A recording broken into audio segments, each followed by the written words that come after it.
You are listening to the Work Life Eubiosis podcast with your host, Charleston Edwards. If this is your first time here, welcome. My goal is simple, to bring harmony and balance to this world, starting with the family. There is so much more to life than the 9 to 5, and this show is designed to bring you inspiration, motivation, and practical solutions to bring balance and joy back to your life. Work-life balance is not a myth, it's a choice. Themes on this show range widely between faith, family rhythms, work, and lifestyle philosophies. You will also hear burning ladder essays submitted by our community of friends and listeners who ditched the rat race, beat burnout to pursue a more balanced and purposeful life. My hope is that this show and the stories shared will provide encouragement, motivation, and will provide some ideas that will be valuable to you on your journey to work-life freedom. So let's dive into today's episode. My wife and I recently visited a beautiful 400-acre organic farm in Tennessee. The farm's motto was striking: bloom where you are planted. This makes sense for a farm that counts on produce to produce. But the message of blooming isn't for the crops, it's for humanity. After meeting the owner of the farm, I realized that blooming where you're planted is more than a message, it's a lifestyle. Their mantra is a call to action to build a healthy culture, better homes, and a better world. Bloom where we're planted is about finding contentment with our plot in life. It's finding gratification and purpose in the soil of where we have come from. We don't choose our parents. We don't choose our birthplace. We don't choose the talents that we are naturally gifted with. We don't even choose some of the trials that we face.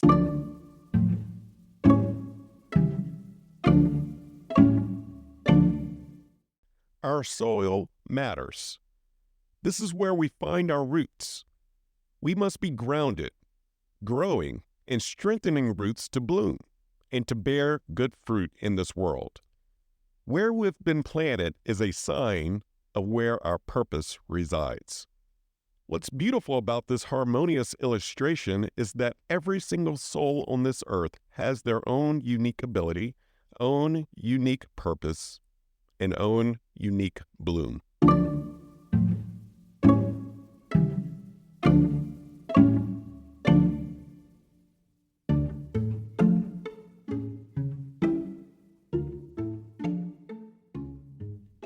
Why is purpose so important? Purpose is the goal of life. It sets vision and purpose and gives us 20/20 clarity of how we are to spend our time. All of our time. To quote Annie Dillard, quote unquote, how we spend our days is how we spend our lives. What we do with this hour and that one is what we are doing. A schedule defends from chaos and whim. It is a net for catching days. It is a scaffolding on which a worker can stand and labor with both hands at sections of a time. Our time matters. So does our purpose in time. We must steward them both well. Purpose is not a job or a career. Purpose is a way of life. Humans have been given the privilege to live and steward this world using the unique talents and skills each one of us have been given for God's purpose and for His glory.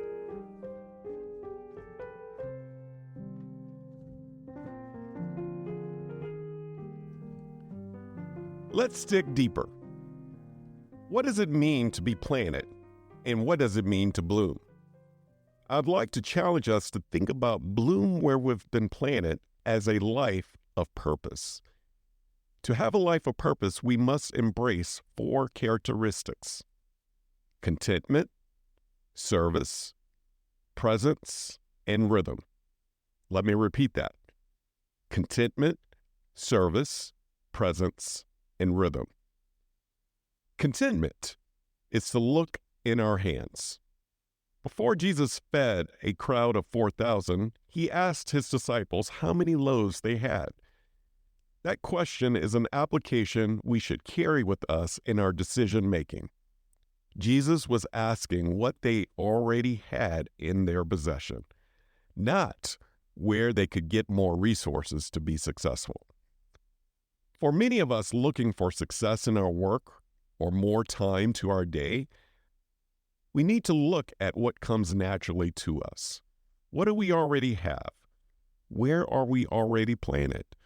What gift have we been given to passionately enjoy and naturally do? As small as we can think of our talents and our geographic locations, let's not discount the power of what has already been given and using it right now for the people that is surrounding us.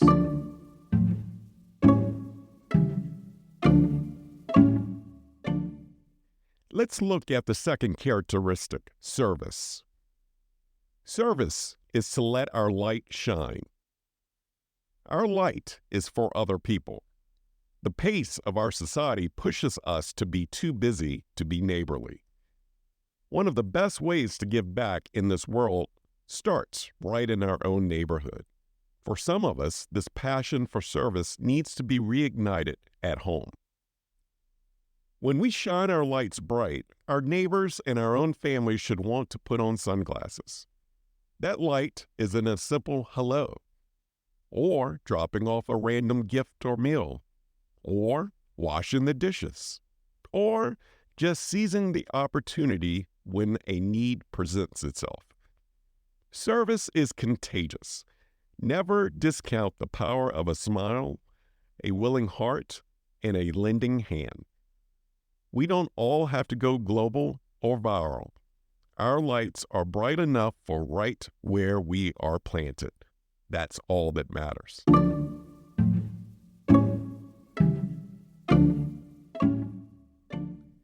Let's take a look at the third characteristic, presence. Presence is to be where our feet are. We live in an age of distraction, and the noise has never been louder. Our phones, ambitions, and dreams have us living in the future, not the present. Because we lack boundaries with the devices designed to keep our attention on screens, our mental health is failing, and loneliness has never been greater. Our children are learning faulty and unauthentic ways of building relationships. Being where our feet are is a reminder to be present where we're at. Let's say yes to whatever our kids are asking for in the moment and no to our phones. Let's create radical boundaries with the email and social media notifications when we are on the clock at home. Let's connect more with our spouses and other loved ones more than the little computer attached to our hands. Beating the dopamine patterns of our phones is all easier said than done. I am guilty as charged in this daily battle for my attention. However, building healthy boundaries starts with one seed sown at a time, one decision at a time. Awareness is the first step to action.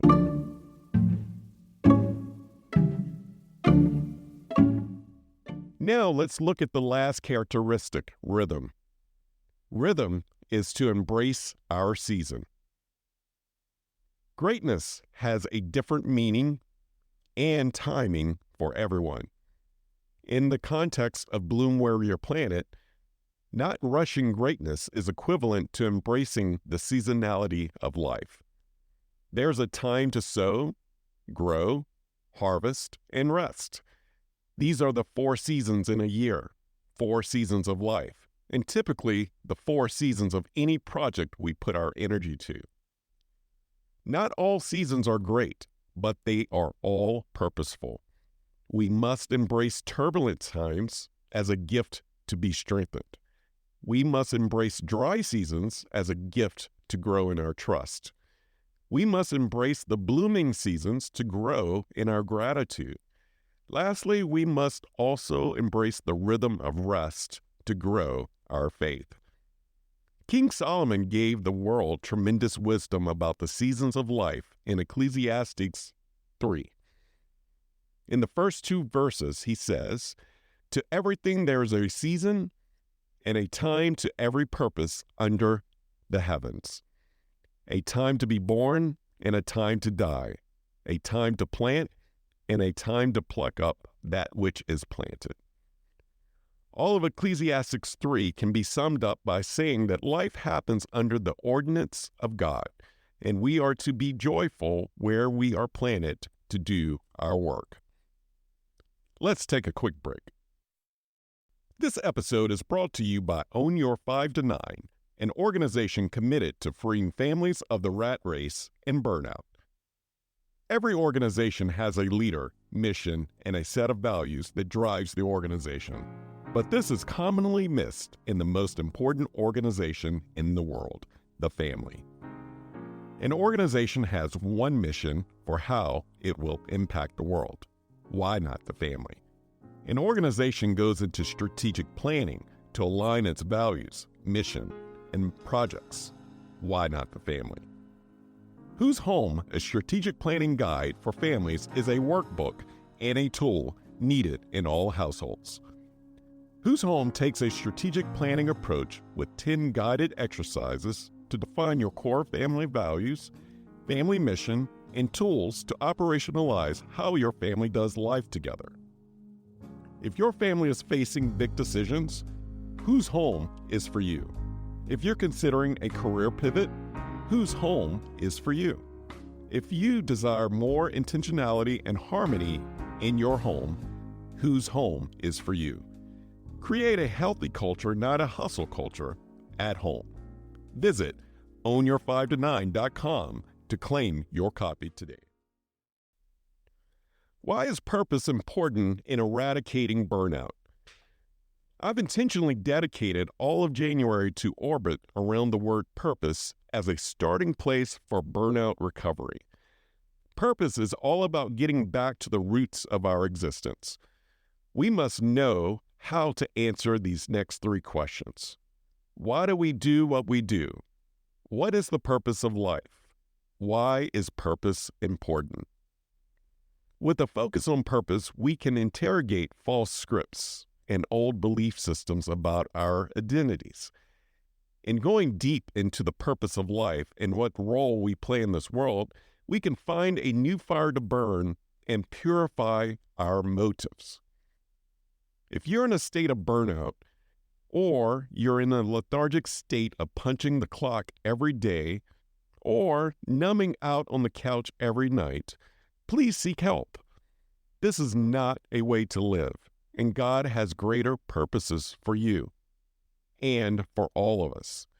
If you need a starting point to reignite your fire, visit my website at ownyour5to9.com and download my free burnout recovery guide at the top of the homepage.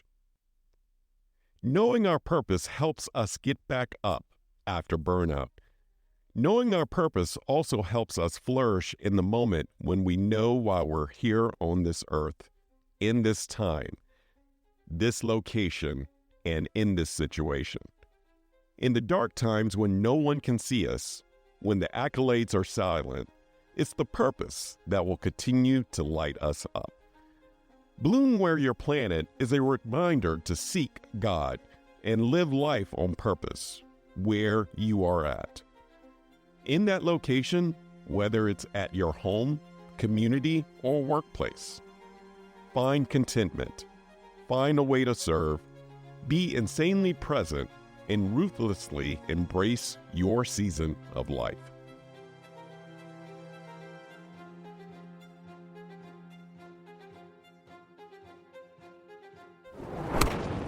Thank you for listening to the Work Life You by OSAS podcast, part of the Work Life resources created by Own Your 5 to 9. I hope that you have found encouragement and a few ideas to strengthen your journey to purpose, freedom, and balance. Have you overcome burnout and found a new way of life? Millions around the globe are still at the risk of burnout and losing it all, and your story may be the one that sparks not only a dream, but action. Visit ownyour5to9.com for more information and to submit your story. While you're there, join the Work Life You by OSIS newsletter and receive additional resources weekly right to your inbox. If you enjoy this podcast, take time to subscribe, rate, and leave a review. Share it with a friend or a loved one. Remember, the most important organization in the world is the family. Let's do our part to strengthen it. Thank you for listening.